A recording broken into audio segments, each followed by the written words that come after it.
이 시각 주요 뉴스입니다. 미국의 기밀 문건 유출 용의자가 스파이 방지법 위반 혐의로 체포 하루 만에 법정에 섰습니다. 문건 추가 유출 가능성이 제기되는 가운데 바이든 대통령은 기밀 문건에 대한 안전을 강화하라고 지시했습니다. 북한이 고체 연료를 사용한 신형 대륙간 탄도미사일을 처음으로 시험 발사했다며 영상을 공개했습니다. 이에 대응해 미국 전략폭격기 B-52H가 9일 만에 한반도에 다시 전개돼 강력한 확장 억제 의지를 드러냈습니다. 민주당 전당대회 금품 살포 의혹을 수사하는 검찰이 당시 송영길 캠프에서 조성된 돈 봉투를 90개로 특정했습니다. 검찰은 국회의원들에게 돈이 전달되는 과정에 송 전 대표의 보좌관이 관여한 것으로 의심하고 있습니다. 백현동 개발비리 의혹과 관련해 이재명 민주당 대표의 선거대책본부장 출신인 김민섭 전 한국하우징기술 대표가 구속됐습니다. 이에 따라 이 대표 측을 겨냥한 검찰 수사도 속도를 낼 거로 보입니다. 대낮 음주운전 때문에 어린이 보호구역 안에서 사망사고가 이어지자 경찰이 대대적인 단속에 들어갔습니다. 어제 전국에서 실시한 단속에서는 2시간 만에 무려 55명이 적발됐습니다.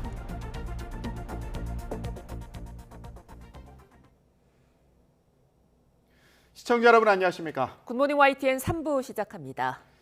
미국의 기밀 문건 유출 용의자가 스파이 방지법 위반 혐의로 체포된 지 하루 만에 법정에 섰습니다. 최고 징역 15년형에 처할 거로 전망되는 가운데 바이든 대통령은 기밀 문건의 안전 강화 조치를 지시했습니다. 워싱턴 권준기 특파원입니다. 장갑차까지 동원한 무장 FBI에 체포된 지 하루 만에 기밀 유출 혐의로 법정에 선 잭 테세이라. 촬영 없이 진행된 첫 심리에서 테세이라는 묵비권을 인지하고 있는지 질문 등에 네라고만 답변했습니다. FBI는 테세이라에게 스파이 방지법상 기밀 문건 반출과 국방정보 전송 등의 2가지 혐의를 적용했습니다. 각각의 혐의는 최대 10년 징역형을 선고할 수 있어 테세이라는 적어도 15년 징역형에 처할 것으로 전망됩니다. There are very serious penalties associated with that. We intend to send that message, how important it is to our national security. 법정에는 테세이라의 가족이 방청을 위해 찾았지만 기자들의 질문에는 아무런 답을 하지 않았습니다. Like being in the military? What do you think he was trying to accomplish? 바이든 대통령은 유출 용의자 체포와 관련한 성명에서 여전히 문건의 유효성을 확인하고 있다고 밝혔습니다. 또 민감한 정보의 배포를 제한하고 안전을 강화하는 조치를 지시했다고 말했습니다. To evaluate and review the national security implications, and most important, to conduct a review of the methods of access, accountability, and control procedures that the department has, so that something like this can never happen again. 뉴욕타임스는 이번 문건으로 정치적 파장이 생긴 곳은 한국이 유일하지만 국내 정치 기싸움에 불과할 것이라는 전문가 전망을 실었습니다. 미국과 긴밀한 동맹 관계를 바라는 윤석열 정부가 바이든 행정부와 외교적 갈등을 바라지 않을 것이라는 관측을 이유로 들었습니다. 워싱턴에서 YTN 권준기입니다. 대통령실은 미국 정보기관의 기밀 문건 유출 사건을 정치권에서 이렇게 정쟁화하고 언론에서 자세하게 다루는 나라는 없는 것 같다고 지적했습니다. 대통령실 핵심 관계자는 브리핑에서 문건 유출 용의자가 미국 현지에서 체포됐는데 문건 상당수가 위조됐다는 기존 입장에 변함 없느냐는 질문에 우리나라뿐 아니라 영국과 프랑스, 이스라엘 등 여러 나라가 이 사건과 관련돼 있다며 이같이 답했습니다. 그러면서 언론의 자유가 늘 국익과 일치하지는 않지만 언론이 자국 국익을 생각하는 게 먼저 아니겠냐고 언급했습니다. 북한이 고체 연료 엔진 시험을 공개한 지 넉 달 만에 이를 장착한 대륙간 탄도미사일 시험 발사에 성공했습니다. 특히 단 분리 과정을 구체적으로 설명했는데 앞으로 능력을 입증하기 위해 다양한 방식의 시험 발사가 이어질 것으로 보입니다. 한현희 기자가 보도합니다. 북한이 고출력 고체 연료 엔진 시험을 공개한 건 지난해 12월입니다. 그 뒤 넉 달 만에 실제 대륙간 탄도미사일 ICBM에 장착해 첫 시험 발사까지 성공한 겁니다. 북한이 새로운 무기체계를 공개한 만큼 시험 발사가 이어질 거란 전망은 있었지만 예상했던 속도보다 훨씬 빠르다는 평가입니다. 북한은 주변 국가의 안전 등을 고려해 1단은 정상 각도로, 2, 3단은 고각에 단 분리 시간을 조정해 최대 속도와 비행 거리를 제한했다고 설명했는데 일본이 낙탄 경보를 발령했다가 취소하는 등 혼란을 겪고 북한이 미사일을 여러 발 발사했다는 추정이 나오기도 했던 건 이 때문으로 보입니다. 처음 시험하는 발사이다 보니까 실패의 가능성이 좀 컸고 잘못 사거리 조절했을 경우는 일본 본토에 낙타할 가능성도 컸고 그러다 보니까 약간 비정상적인 방법, 정상각도와 고각을 섞어 쏘므로써 사거리를 많이 줄인 발사 방식을 택한 거지요. 특히 북한은 공개 보도에서 단 분리를 구체적으로 보여주는 사진을 공개했는데 외부에서 제기하는 기술적 의구심을 불식시키기 위해 구체적인 과정을 공개한 것이란 평가입니다. 일단 이번 시험으로 고체 연료 추진체의 성능과 단분리 기술을 확인한 만큼 앞으로 비행거리 입증을 위해 고도를 높인 시험 발사를 하거나 재진입 기술 확인 등 다양한 방식의 시험 발사가 이어질 것으로 보입니다. 재진입 기술에 대한 신뢰성에 문제가 있듯이 북한이 이걸 극복하기 위해서 끊임없이 이제 사격 시험을 하게 될 거고. 국방부는 북한이 언급한 기술들이 새로운 것이 아닌 통상적인 기술 요소이고 완성까지는 시간과 노력이 필요한 수준이라고 평가했습니다. 또 킬체인 무력화에 대한 우려는 기우라고도 강조했지만 북한이 기습 발사가 가능한 고체 연료 ICBM 완성에 다가가는 만큼 안보 위협은 더 커질 수밖에 없다는 평가입니다. YTN 한현입니다. 북한이 처음 시험 발사에 성공한 고체 연료 ICBM 화성 18형은 러시아의 토폴 M이 원형입니다. 중국의 둥펑 41과도 판박인데 이런 무기를 개발하고 또 과시에 나선 배경도 닮았습니다. 베이징 강정규 특파원이 전해드립니다. 미사일이 원통형 발사관에서 튀어오른 뒤에 불을 뿜습니다. 토폴 M을 개량한 러시아의 고체 연료 ICBM인데 북한의 화성 18 콜드론치 장면과 똑같습니다. 유럽에 배치한 미국의 미사일 방어망을 뚫기 위해 러시아가 2007년부터 개발한 무기입니다. 고체 연료 미사일의 특성상 기습 발사를 할 수 있고 핵탄두도 10기나 탑재해 요격이 어렵습니다. 우크라이나 침공 이후 고전하는 러시아가 고비 때마다 꺼내든 핵 협박 카드 중 하나기도 합니다. В ходе командно-штабного учения под руководством командующего ракетными войсками стратегического назначения приступил к выводу ракетного комплекса Ярс. 중국엔 둥펑 41이라고 이름 붙인 판박이 ICBM이 있습니다. 2012년부터 2019년까지 모두 11차례 시험 발사를 거쳐 실전 능력을 입증했습니다. 역시 한반도 사드 배치 등 미국에 포위당하고 있다는 위기감 속에 내놓은 군사적 대답입니다. 중국, 러시아가 쌍둥이 ICBM을 쏘아올린 북한을 두둔하는 배경입니다. 美方日前在半岛周边大搞军演，出动战略武器带来的消极影响有目共睹。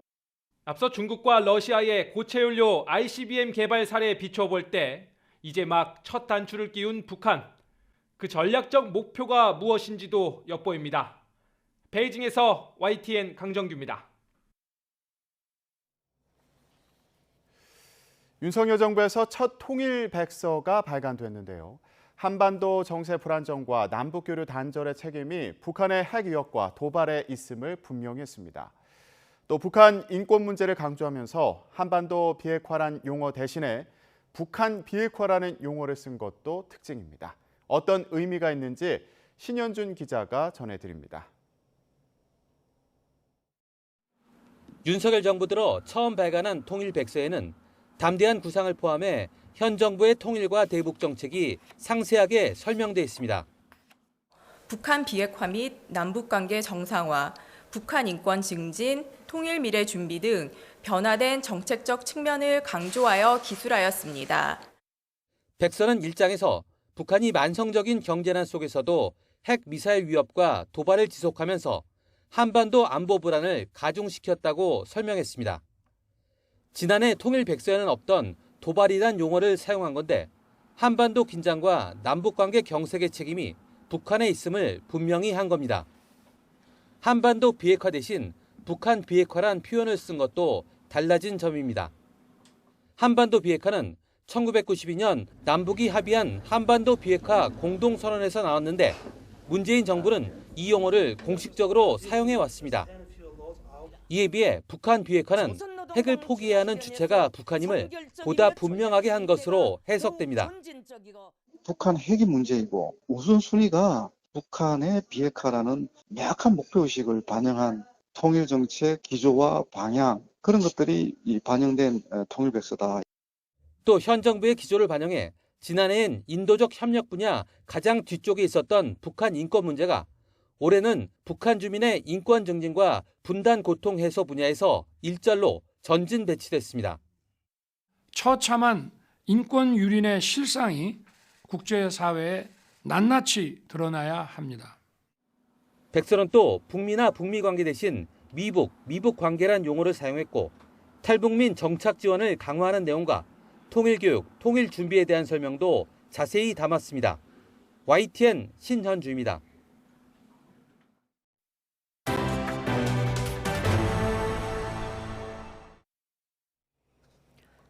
민주당 전당대회 금품 살포 의혹을 수사하는 검찰은 당시 송영길 캠프에서 조성된 돈 봉투 개수를 90개로 특정했습니다. 실제로 돈을 받은 사람은 수사로 밝혀야 할 부분이지만 현역 국회의원들에게 봉투가 전달되는 과정엔 송 전 대표의 보좌관이 관여했다고 보고 있습니다. 나혜인 기자입니다. 검찰이 의심하는 송영길 캠프의 돈 봉투 살포 시기는 민주당 당대표 경선을 앞둔 재작년 3월과 4월입니다. 캠프 관계자 9명이 국회의원과 경선 캠프 지역본부장, 지역 상황실장 등 3갈래로 교부 대상을 나눴고 6차례에 걸쳐 10개에서 20개씩 돈 봉투를 만들었다는 겁니다. 압수수색 영장에는 이렇게 조성된 봉투 90개가 2개를 빼고 모두 교부됐다고 적시됐지만 받은 사람은 기재되지 않았습니다. 검찰은 중복해서 여러 차례 받은 사람도 있다고 보고 40여 명에서 최대 80명까지 가능성을 열어두고 있습니다. 이정근 전 사무부총장의 통화 녹음에선 봉투를 받은 것으로 보이는 현역 의원들의 이름도 들리는 것으로 파악됐지만 검찰은 확대 해석을 경계했습니다. 얼마든지 다른 맥락의 얘기였다고 주장할 수 있는데 그것만 가지고 특정할 수 있겠느냐며 일단 지금은 압수수색 대상이 된 전달자들의 역할 분담과 범행 경위 수사에 집중하고 있다고 했습니다. 압수수색 영장을 보면 300만 원씩 담았다는 현역 의원목 봉투는 윤관석 의원이 지시해 마련됐다고 적시됐습니다. 당대표 경선 투표가 임박하자 송 전 대표 지지세를 유지하려고 강래구 한국감사협회장에게 돈을 뿌릴 필요가 있다는 취지로 말했다는 겁니다. 이에 강 회장이 6천만 원을 마련해 송 전 대표 보좌관 박모 씨를 통해 봉투에 나눠 이 전 부총장에게 전달했고 이를 윤 의원이 받아 직접 의원들에게 건넸다는 게 검찰의 의심입니다. 강 회장은 캠프 지역본부장과 상황실장들에게 50만 원짜리 봉투 68개를 나눠주는 것도 주도한 것으로 조사됐습니다. 이성만 의원은 과거 인천시 정무부시장을 지낸 조모 씨와 공모해 지역 본부장들에게 뿌릴 불법 정치자금 1,000만 원을 기부받은 혐의를 받고 있습니다. 전달 교부 과정엔 역시 이 전 부총장과 송 전 대표 보좌관 등이 관여했다고 검찰은 의심하고 있습니다. 프랑스 파리에 머무는 송 전 대표는 언론 인터뷰를 통해 보좌관 박 씨의 관여 혐의는 전혀 사실 무근이라고 보고받았다고 했습니다. 당사자인 박 씨는 연락이 닿지 않고 있습니다. YTN 나힌입니다. 백현동 개발 비리 의혹의 핵심 로비스트로 지목된 김인섭 전 한국하우징기술 대표가 구속됐습니다. 더불어민주당 이재명 대표의 선거대책본부장이기도 했던 김 씨가 구속되면서 이 대표 측을 겨냥한 검찰 수사도 더 빨라질 거로 보입니다. 보도에 홍민기 기자입니다. 백현동 의혹 로비스트로 지목된 김인섭 씨가 구속영장 심사를 받기 위해 법원에 출석합니다. 김 씨는 백현동 개발 사업 인허가 등을 알선해준 대가로 사업 시행사로부터 77억 원을 챙긴 혐의를 받고 있습니다. 지난 2015년 9월부터 수사가 한창이던 지난달까지도 뒷돈이 전달됐는데 검찰은 공사 현장 식당 사업권을 챙긴 혐의까지 더해 구속영장을 청구했습니다. 혐의 인정하십니까? 정진상 씨랑 친분 아직 부인하세요? 2시간 넘게 진행된 피의자 신문 등 장시간 영장 심사를 벌인 법원은 김 씨의 구속영장을 발부했습니다. 김 씨가 영입된 뒤 백현동 사업이 급물살을 타게 된 배경에 알선과 로비가 있다는 검찰 주장에 힘이 실리게 됐습니다. 백현동 의혹은 이 대표가 성남시장이던 2015년 이 대표의 선거대책본부장을 지낸 김 씨가 사업 시행자인 아시아 디벨로퍼에 영입된 뒤 개발 부지 용도가 한 번에 4단계나 상향 변경됐다는 게 골자입니다. 김 씨 구속으로 이제 검찰 수사는 정 전 실장을 거쳐 이 대표를 겨냥할 것으로 보입니다. 검찰은 김 씨의 구속영장 청구서에서 당시 김 씨가 이 대표의 최측근 정진상 전 실장과 300차례 가까이 통화했다고 적시했습니다. 김 씨의 로비로 백현동 사업이 진행되는 과정에서 이 대표와 정 전 실장이 성남시에 손해를 끼쳤다는 배임 혐의에 대해서도 한층 수사가 빨라질 전망입니다. 검찰은 애초 개발에 참여하기로 했던 성남도시개발공사가 사업에서 빠지고 임대주택 비율이 줄거나 기부 체납 조건이 성남시에 불리하게 바뀐 경위 등을 들여다보고 있습니다. 이 대표는 지난 대선을 앞두고 백현동 용도 변경이 국토교통부의 외압이었다고 주장했다가 허위사실 공표 혐의로 기소돼 재판 중입니다. 만약에 안 해주면 직무유기 이런 걸 문제 삼겠다고 협박을 해서 대장동 사건과 마찬가지로 백현동 사건 역시 민관 유착 의혹을 규명하는 게 핵심인 만큼 이번 역시 이 대표 소환 조사가 불가피하다는 전망이 나오고 있습니다. YTN 홍민기입니다. 국민의힘이 각종 설화 속에 지지율 고전을 면치 못하고 있지만 더불어민주당도 돌출 발언들 때문에 소가리를 가는 모습입니다. 당직 개편 이후 내부 갈등이 잠시 수그러들며 한숨 돌리고 있던 이재명 대표는 서둘러 경계령을 내렸습니다. 안윤학 기자입니다. 최근 더불어민주당 안민석 의원은 윤석열 대통령 부부가 임기가 끝난 뒤 감옥에 갈 것 같다고 말해 논란을 일으켰습니다. 레임덕이 있지 않겠습니까? 그렇게 되면 이제 차기 정권을 윤석열 야당한테 다시 이제 뺏길 거고요. 그러면은 윤석열 대통령과 김건희 여사가 무탈하겠습니까? 아마 감옥 갈 것 같아요. 돈 오면 막말이며 이 정도면 협박에 가깝습니다. 어떠한 막말도 이재명 대표를 구할 수는 없을 것입니다. 민주당 설화는 이게 다가 아니었습니다. 당 교육연수위원장을 맡은 정봉주 전 의원은 총선 압승을 전망했습니다.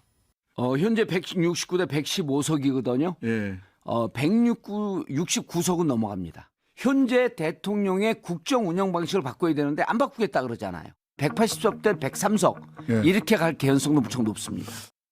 과거 국민의힘 전신 새누리당은 2016년 20대 총선을 앞두고 180석을 자신했지만 결과는 총선 참패였습니다. 민주당으로서는 본받고 싶지 않은 기억인데 지난 총선에서도 180석 전망 발언이 나왔다 논란이 일기도 했었습니다. 누가 국민의 뜻을 안다고 그렇게 함부로 말할 수 있습니까? 늘 심판받는 마음으로 겸손하게 임하고 국민을 두려워해야 합니다. 다음 총선에 자신의 운명이 달렸다고 강조했던 이재명 대표는 서둘러 내부 단속에 나섰습니다. 최근 비공개 최고위에서 169석 플러스 알파 발언을 두고 왜 이런 이야기를 하나? 우리가 국민을 위해 일하는데 이런 얘기는 필요 없고 하지도 말아야 한다고 비판하고 정 전 의원에게도 우려의 뜻을 전한 것으로 전해졌습니다.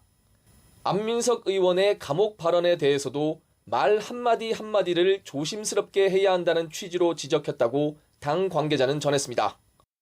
낮은 자세로 국민의 뜻을 존중하고 정치가 해야 될 본연의 일들을 성실하게 끊임없이 당 내홍이 잠시 수면 아래로 가라앉긴 했지만 이재명 대표는 여전한 사법 리스크에 살얼음판 걷듯 조심스러운 태도를 보이고 있습니다. 행여 당 관계자들이 불쑥 내뱉은 가벼운 발언이 당 지지율 하락으로 이어질까 함구령 등 내부 단속에 안간힘을 쓰고 있습니다. YTN 안윤학입니다. 22대 총선이 1년 정도 남은 가운데 집권 여당 안팎에서는 검사 공천에 대한 소문이 끊이지 않고 있습니다. 현역 의원들의 불안감에 리더십까지 흔들릴까 고심하는 김기현 대표가 총선까지 당을 안정적으로 이끌 장악력을 확보할 수 있을지 주목됩니다. 조성호 기자입니다.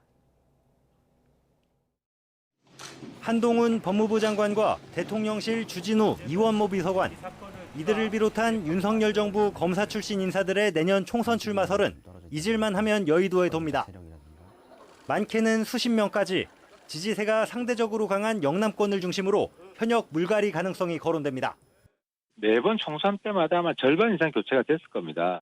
누구로 교체하느냐 하는 건 더 중요한데 예를 들어 대통령과 가까운 그런 친윤 검사 출신이 한 50명 되잖아요. 현역 의원들 불안감이 커지며 수도권이 아닌 대구 출신 윤재욱 원내대표 당선에 영향을 줬다는 분석까지 나올 정도입니다. 어느 누구든 물갈이를 위한 물갈이의 대상이 되거나 경선도 못 해보는 억울한 일을 당해서는 안 됩니다. 대통령실은 일단 친윤 참모들의 대거 출마설을 부인하고는 있습니다. 대통령 비서실에서는 단 한 번도 그런 논의를 한 적이 없어요. 그냥 설이라고 저는 생각하고. 그런데도 당내에선 자칫 공천 홍역을 치르느라 승기를 놓친 지난 두 차례 총선 같은 악몽을 다시 겪지 않을까 경고음도 잇따르고 있습니다. 20대, 21대 우리 선거 환경이 그렇게 나쁘지 않았음에도 불구하고 공천 과정에서 우리들의 잡음 때문에 선거를 훨씬 더 진 케이스라고 봅니다. 때 아닌 공천 논란으로 당내 혼란이 커지는 기류에 김기현 대표도 목소리를 키우기 시작했습니다.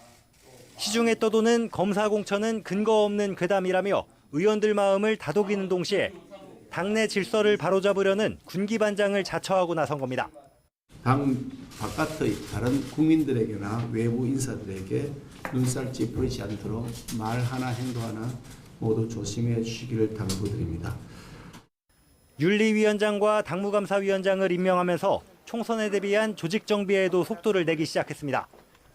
전광훈 목사 논란과 관련해 당 지도부를 비판해온 홍준표 대구시장을 당 상임고문에서 해촉하는 초강수를 뒀고 전 목사를 추켜 세웠던 김재원 최고위원에 대한 징계까지 이뤄질 수 있다는 전망이 제기됩니다. 향후 공천 과정에서 잡음을 최소화하고 안정적으로 선거를 치를 기반을 다지는 게 국민의힘 김기현 대표 눈앞에 놓인 과제입니다. 칼날을 뽑아든 김 대표의 행보가 당 장악력을 높이는 계기가 될 수 있을지 관심이 쏠립니다. YTN 조성호입니다.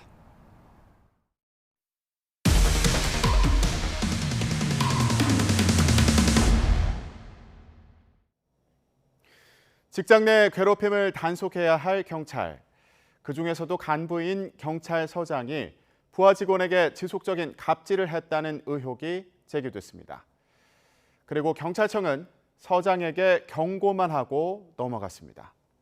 그런데 YTN 취재 결과 이 서장이 직원에게 사비로 도시락을 싸도록 했고 예산 꼼수로 서장실에 수백만 원짜리 고급 침대와 운동기구를 들여놨다는 증언도 새로 나왔습니다. 강민경 기자의 단독 보도입니다.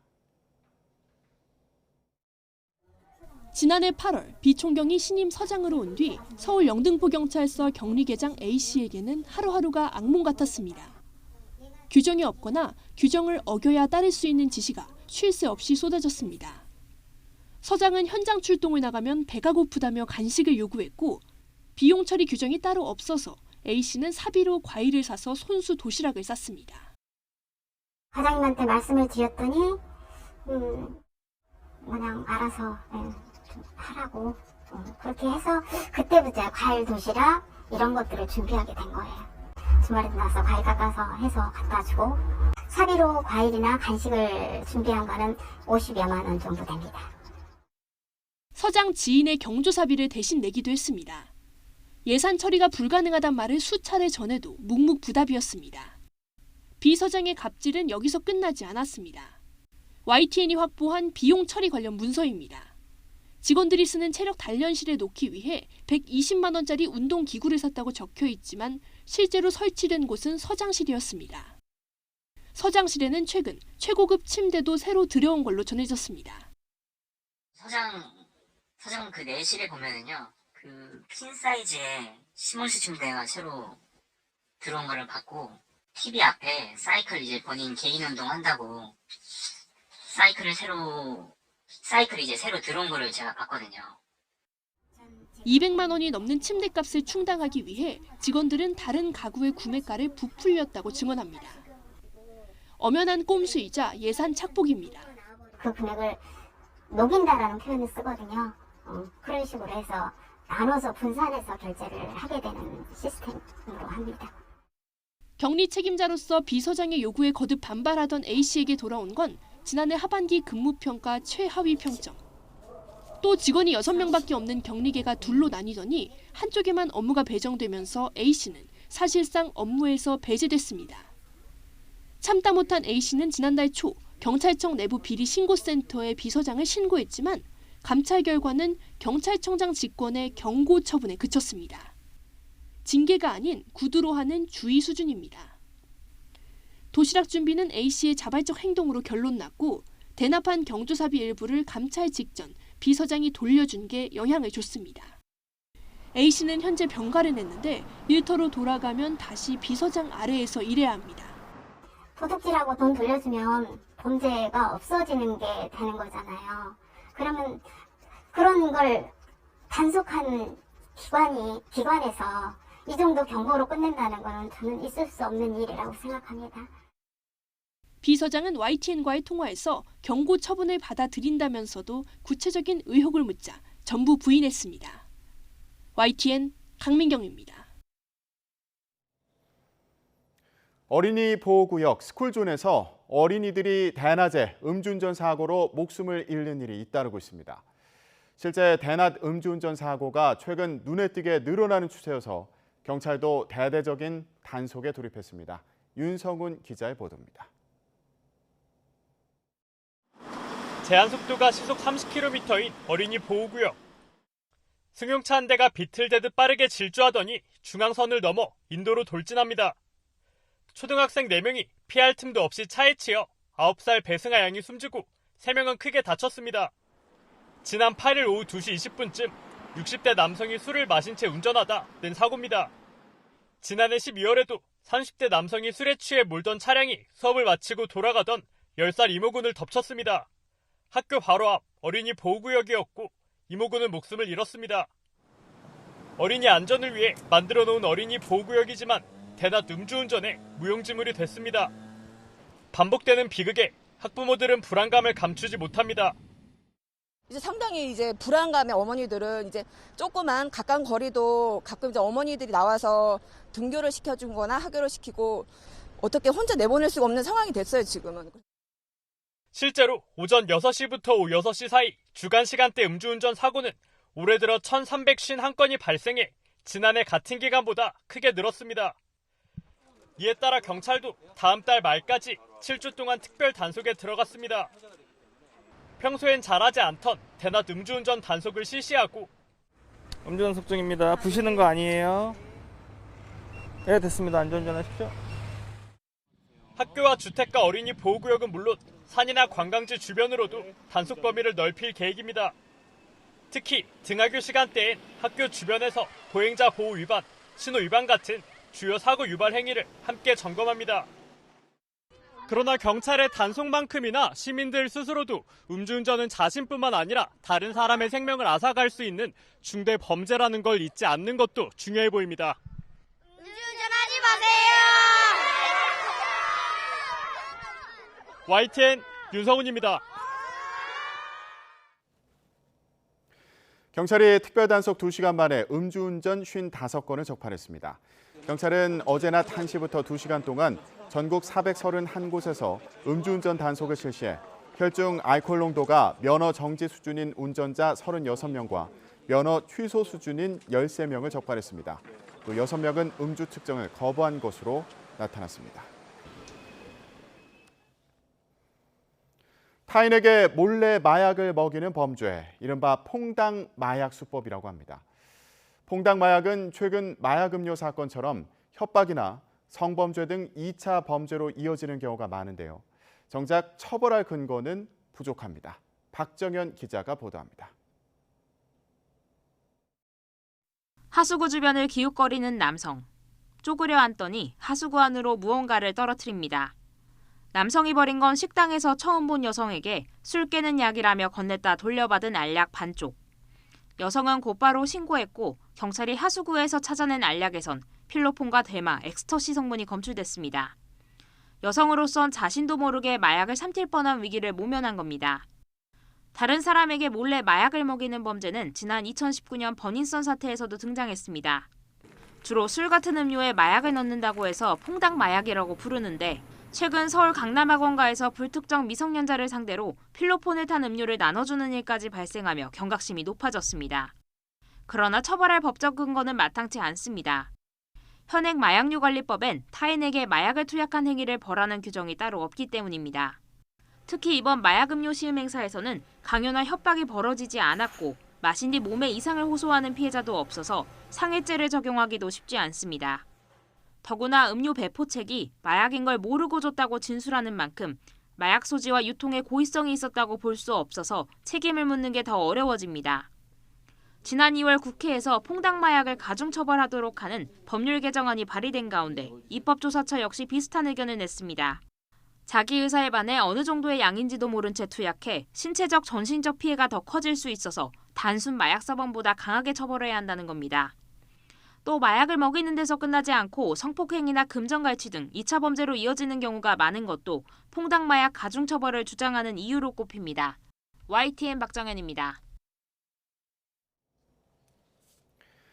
서울중앙지방검찰청은 강남 학원가 마약음료 사건에 강력범죄수사부 4개 검사실을 투입해 신준호 강력범죄수사부장을 팀장으로 전담 수사팀을 꾸렸습니다.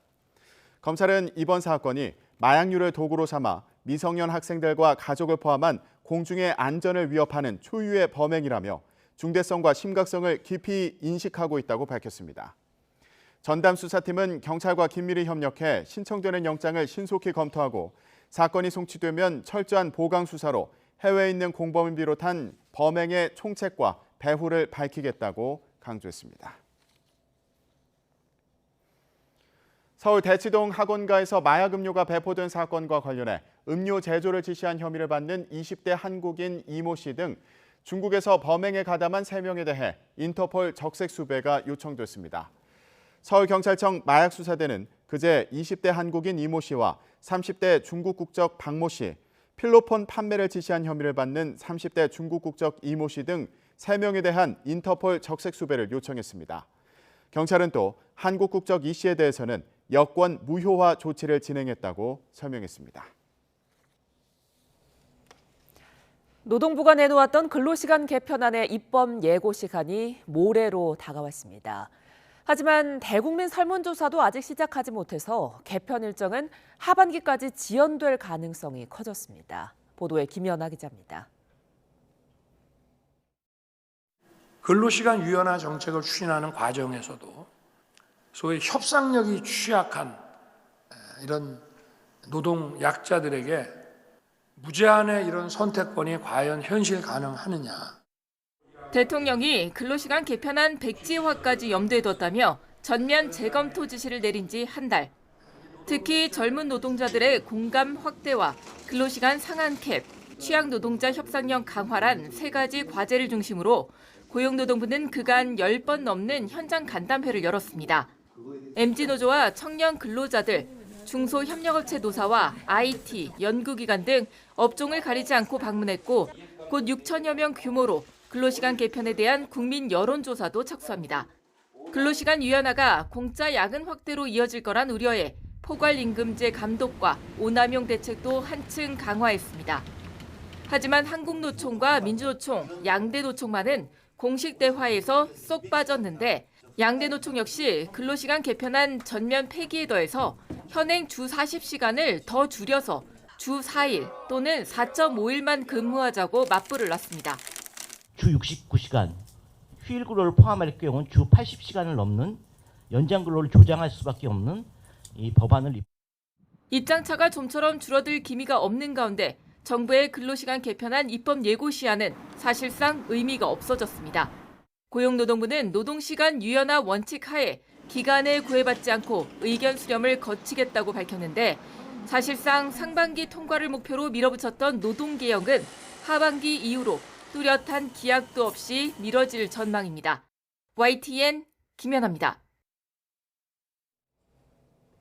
요즘 외식 물가가 크게 오르면서 밥 한 끼 사 먹기도 부담스러울 정도인데요. 이를 겨냥해 최근 편의점에선 불황에 지갑을 닫는 소비자들을 붙잡기 위한 초저가 경쟁이 벌어지고 있습니다. 윤혜리 기자가 취재했습니다. 점심시간 편의점이 직장인들로 북적입니다. 저렴하게 한 끼 식사를 해결하려는 사람들의 발걸음이 이어지고 있기 때문입니다.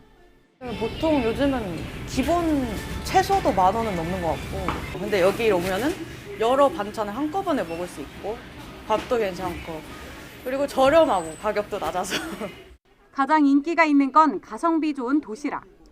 이곳에서는 4,500원짜리 도시락을 통신사 할인과 자체 할인 쿠폰, 구매 금액을 일정 부분 돌려받는 혜택까지 적용받으면 단돈 350원에 구매할 수 있습니다. 이에 질세라 다른 편의점에서는 4,500원짜리 도시락을 반값에 판매하는 할인 행사를 진행하고 있습니다. 일반 도시락보다 중량을 10% 더 늘리고 12가지 반찬까지 더하니 집밥과 비교해도 손색이 없을 정도입니다. 보통 밖에 나가면 10,000원은 기본적으로 넘으니까 2,000원으로 할인 받는다면 밖에 나가서 먹을 거 한 끼로 일주일을 해결할 수 있으니 훨씬 좋을 것 같아요. 저는 돈도 아끼고. 구내 식당보다도 가격이 저렴해 상품을 들여다놓는 족족 동납니다. 요즘에 편의점 음식이 너무 잘 나가고 알차고 구성도 좋다 보니 직장 외식하기에는 비용이 좀 많이 부담되는 게 있어서 자주 애용하고. 즉석밥과 볶음김치를 합친 상품까지 등장했습니다. 일반 상품보다 양을 각각 10%와 40% 줄인 대신 가격은 1,500원입니다. 자체 상품인 800원짜리 컵라면까지 더하면 단돈 2,300원에 든든한 한 끼를 채울 수 있습니다. 상품을 하나씩 따로 구매하는 것보다 60%나 더 저렴합니다. 각각 하나하나씩 사면은 조금 비용이 생각보다 부담되기도 하더라고요. 근데 이제 그런 저렴한 가격, 저렴한 제품이 나와가지고 그 제품이랑 같이 구매를 하면 조금 부담이 덜 되는 것 같아요. 편의점 업계는 물가 고통 분담 차원에서 한 푼이라도 가격을 낮춘 초저가 상품을 선보이고 있다고 설명했습니다. 당장 손해를 볼 수도 있지만 경기 불황기에 고객을 유인하기 위한 일종의 마케팅 전략입니다.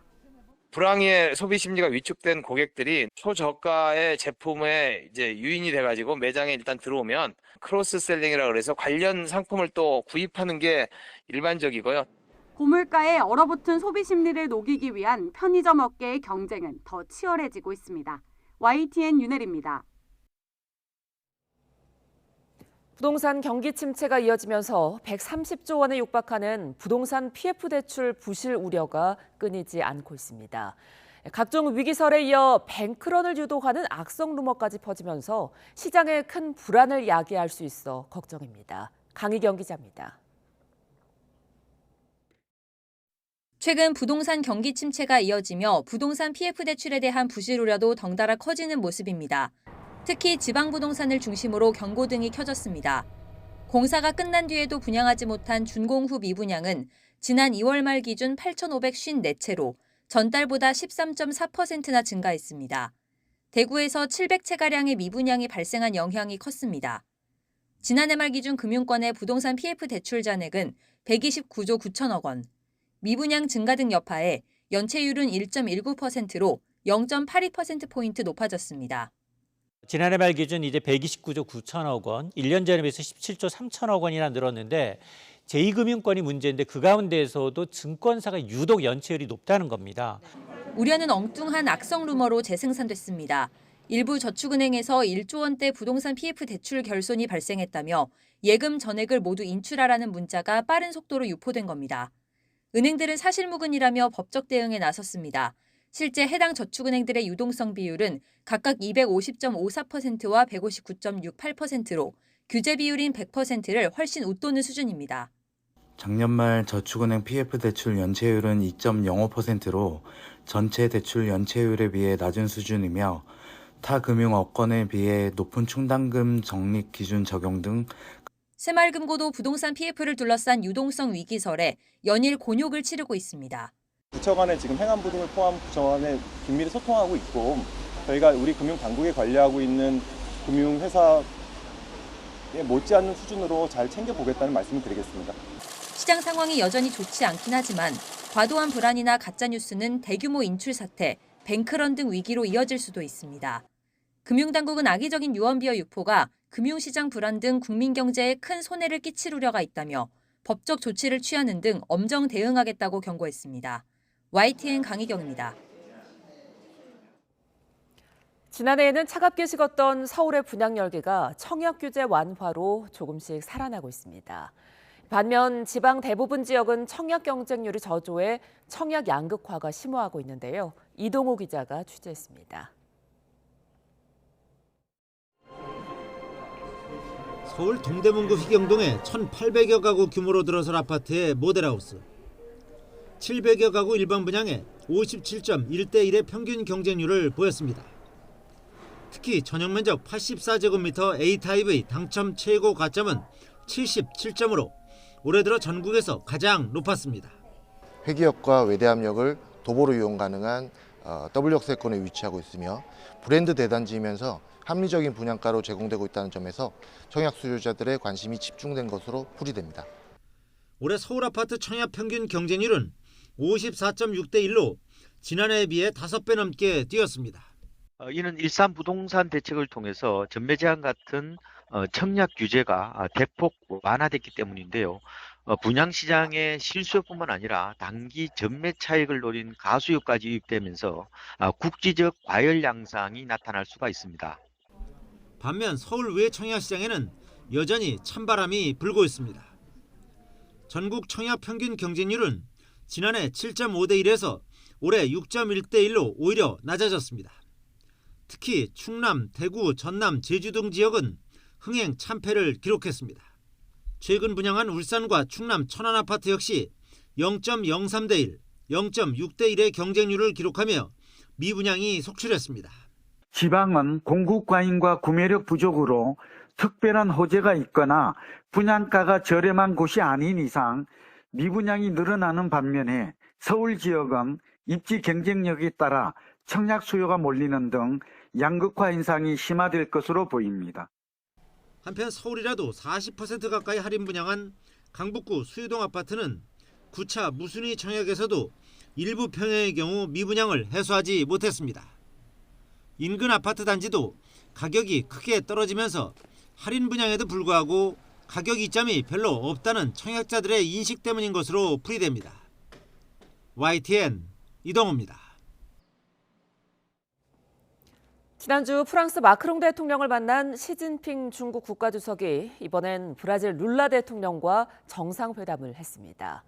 미국 주도의 국제 질서를 흔들기 위한 중국의 움직임이 활발해지고 있습니다. 김선희 기자가 보도합니다. 시진핑 중국 국가주석이 룰라 브라질 대통령을 반갑게 맞이합니다. 최근 독일과 스페인, 러시아, 프랑스까지 광폭 외교를 이어가고 있는 시 주석.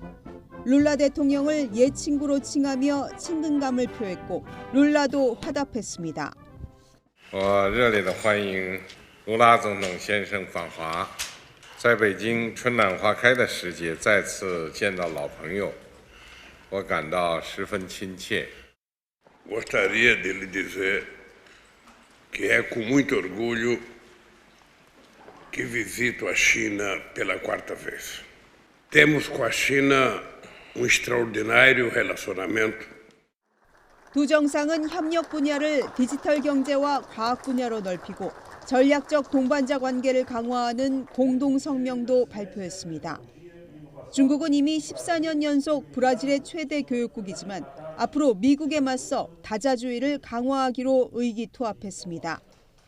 기업인 240명을 데려온 룰라 대통령의 방중에 맞춰 브라질과 중국 사이 첫 위안화 결제도 이루어졌습니다. 미국의 대표적 제재 대상인 중국 기업 화웨이의 연구센터도 방문하는 등 중국의 밀착 행보를 이어갔습니다. 미국의 대중국 압박을 견제하려는 중국과 거대 시장인 중국과 경제 협력을 확대하려는 브라질의 이해가 맞아 떨어진 겁니다. E garantir aos nossos povos dignidade, cidadania e qualidade de vida. O grande banco do sul global. Amigas e amigos. 미중 패권 경쟁이 심화하는 가운데 중국은 미국 달러 중심의 국제 금융 질서의 판을 뒤흔들고 있습니다. YTN 김선희입니다. 화려한 춤이 돋보이는 국립발레단의 돈키호테가 새로운 안무로 재탄생했습니다. 우리 시대 최고의 국악 연주자들이 펼치는 명연주자 시리즈 등 볼만한 공연을 신웅진 기자가 소개합니다.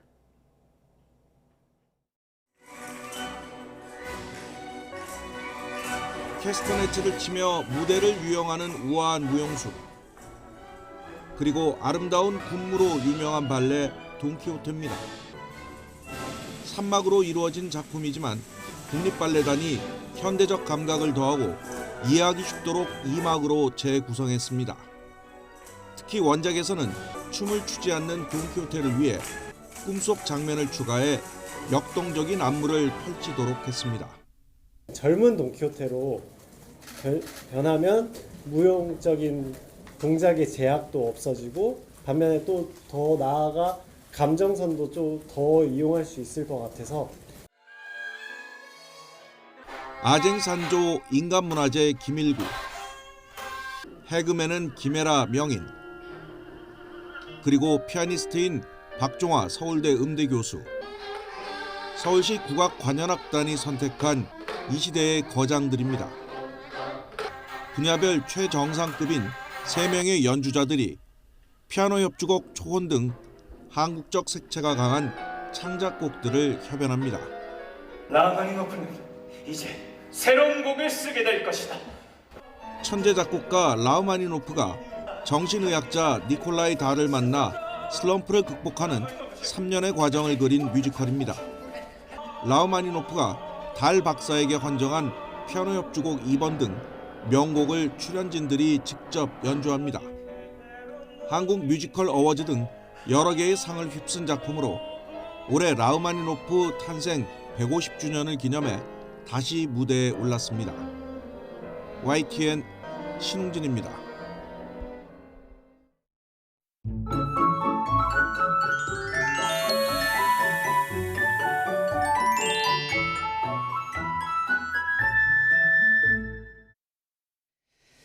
비는 소강 상태를 보이고 있지만 북쪽에서 또 비구름이 다가오고 있습니다. 오늘 오후까지 대부분 지방에 5에서 10mm의 비가 예상되는데요.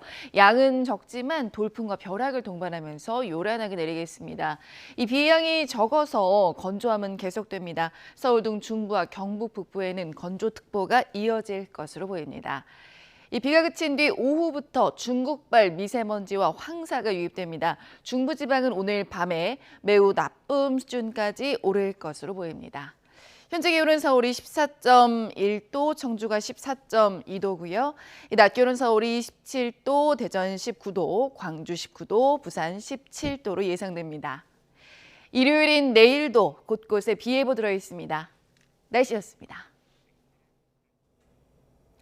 굿모닝 YTN 마칩니다. 잠시 후 YTN 뉴스 와이드가 이어집니다. 시청해주신 여러분 고맙습니다.